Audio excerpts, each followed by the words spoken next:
Queremos e precisamos sempre de muita saúde. Doutor Fernando Gomes, tudo bem? Juntos mais um dia? É isso aí, tudo ótimo, Elisa. Vamos trabalhar? Vamos lá, começa agora mais um Correspondente Médico. E lembrando que você pode e deve participar usando a hashtag Correspondente Médico. É pelo Twitter, viu? Vai lá, deixa sua questão que eu compartilho aqui com o doutor. A gente começa falando de um estudo publicado na revista científica The Lancet, que mostra que a cada 3 pessoas que pegaram a Covid-19 tiveram diagnóstico de transtornos psiquiátricos ou neurológicos. Pois é, essa pesquisa foi feita com mais de 230 mil pessoas e revelou, por exemplo, que mais de 20% dos infectados com a Covid apresentaram transtornos de humor, transtornos de ansiedade ou alguma desordem psicótica.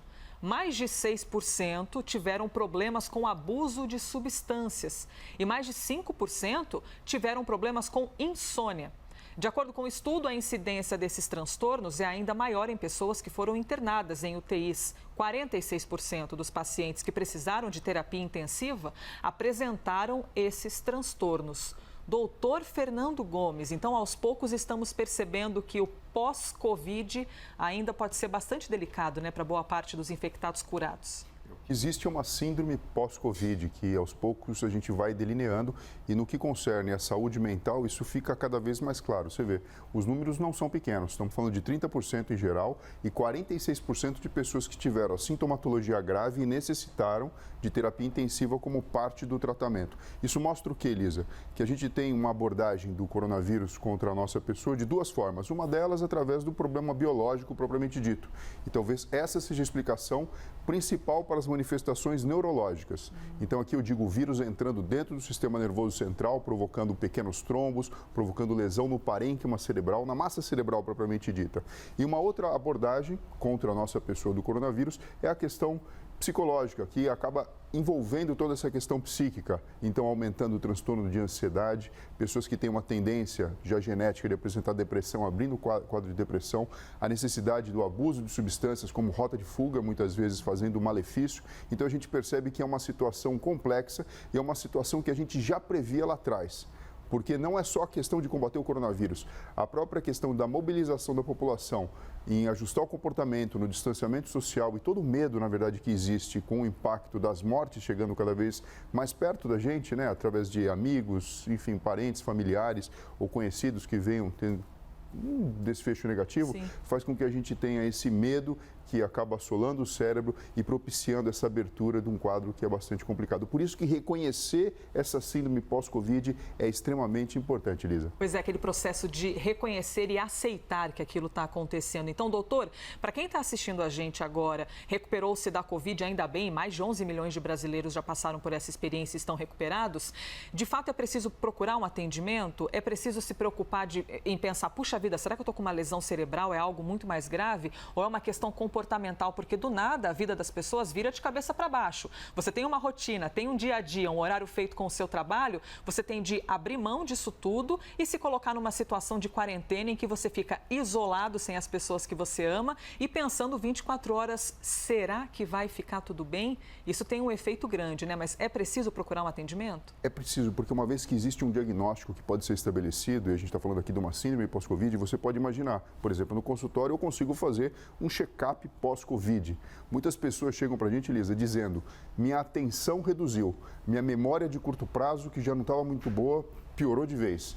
Pessoas, jornalistas, liam 3, 4 livros por semana, de repente chegam falando que conseguem ler lá um texto, talvez de meia página, e olhe lá. Você percebe, isso não é normal e acaba até impactando na atividade do dia a dia da pessoa. Então, realizar um diagnóstico através de exames que vão mostrar se o cérebro está bom, através de uma avaliação neuropsicológica, para se testar como está o desempenho do cérebro e do próprio intelecto, são fundamentais, porque existe tratamento para ajudar a essa recuperação de uma forma mais rápida.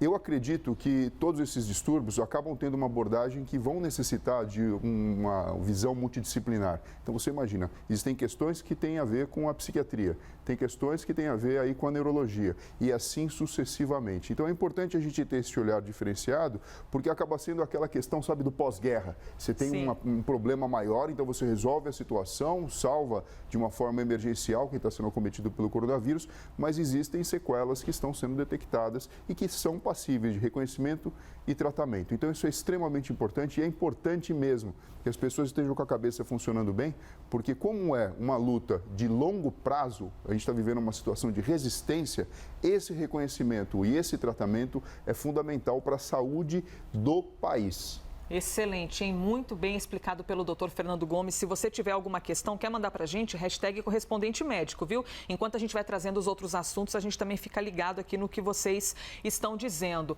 O assunto do momento agora é doação de plasma sanguíneo por parte de pessoas que já tiveram a Covid-19.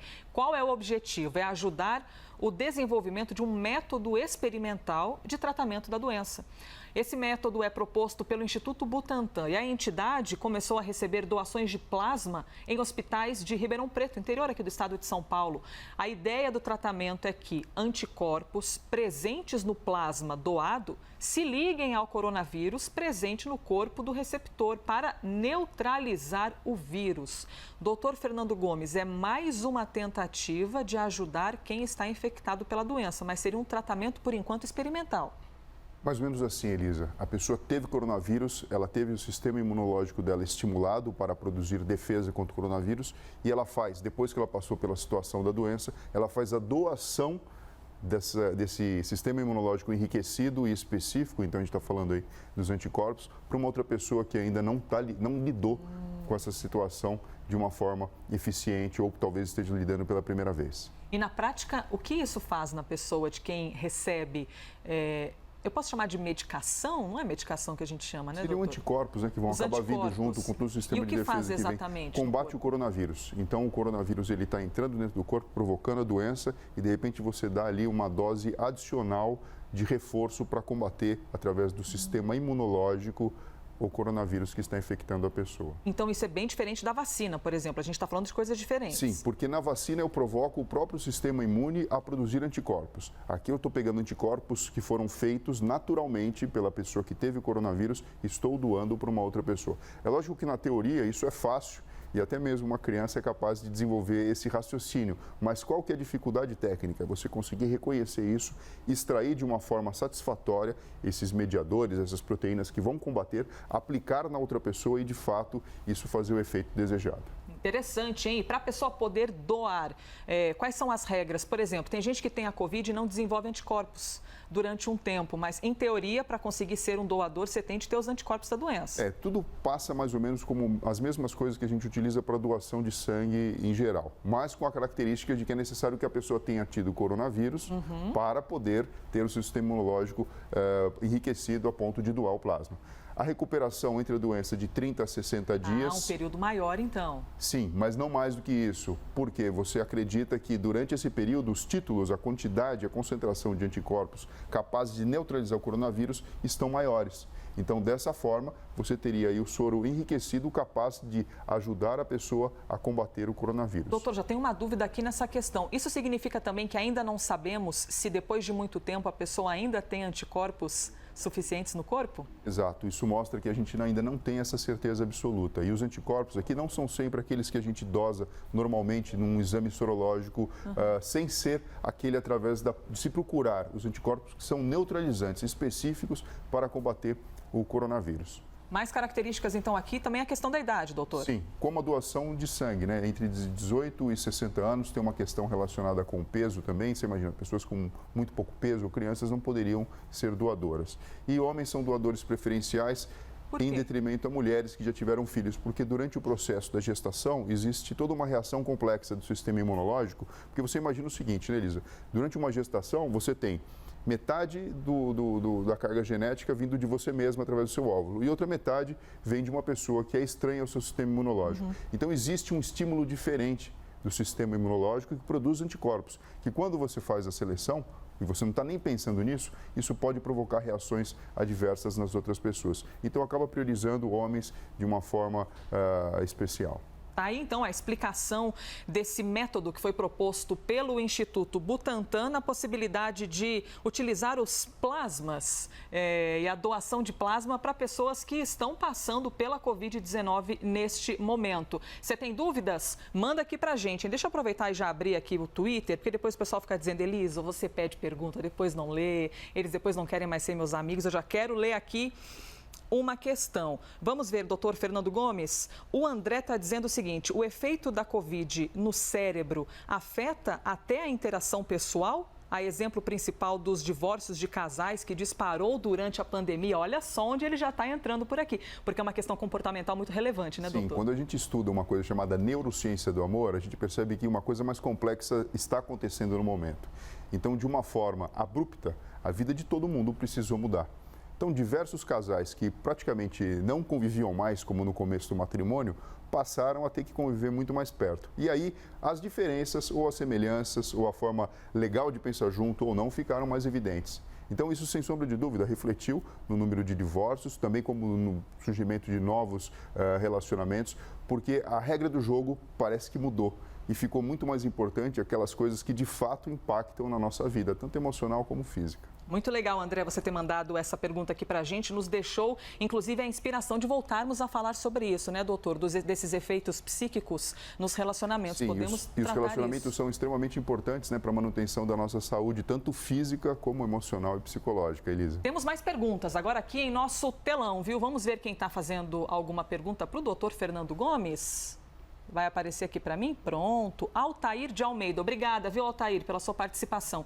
Pessoas vacinadas que são infectadas não deveriam ter efeitos mais leves da doença, doutor? Sim, e é exatamente isso, Altair, que acontece. Agora, não existe uma regra absoluta, então é lógico que a gente tem exceções. Quando a gente observa aquelas tábuas finais de dados de eficácia, e se tem, olha, 100% de eficácia contra casos graves ou óbito do coronavírus. O que isso quer dizer é que naquela população, que já foi uma população ampla, nenhum desfecho negativo aconteceu. Agora, isso aqui não é uma regra absoluta. De repente, uma pessoa ela foi vacinada e por um motivo dela mesma, biológico dela mesma, o sistema imunológico não foi estimulado de uma forma suficiente a ponto de bloquear uma manifestação clínica da doença de uma maneira mais forte. Ou ela tem fatores de risco subjacentes, como, por exemplo, a obesidade, que a gente sabe que existe uma tendência maior de deixar o corpo todo inflamado e na fase inflamatória da doença, a manifestação clínica acaba sendo muito prevalente. E mesmo a pessoa tendo vacinada, talvez tenha um desfecho negativo. Mas o racional teórico do Altair está correto. Pois é, doutor, e a gente também não conhece o cenário ao contrário, né? Não sabe como seria a doença na pessoa caso ela não tivesse sido imunizada. De fato, poderia ter sido bem pior o desfecho no corpo desse paciente. É isso mesmo. Respondido para o Altair, que mandou a sua pergunta. Doutor, chegamos ao fim, é isso mesmo? Já precisamos encerrar, acabou o nosso tempo, mas voou hoje aqui, doutor Fernando Gomes. Hoje foi ligeirinho, né? Ligeirinho demais, gente, tanta pergunta aqui chegando, mas eu vou aproveitar para agradecer então ao Jorge, Marco Neto, a Bia, Mário, Fábio, Fábio, Lívia e todo mundo que mandou mensagem aqui participando do Correspondente Médico. Doutor Fernando Gomes, ainda bem que a gente se encontra todos os dias, porque amanhã tem mais tempo para a gente conversar. É isso aí, vamos em frente, né, Elisa? E pessoal, até breve. Este foi mais um Correspondente Médico.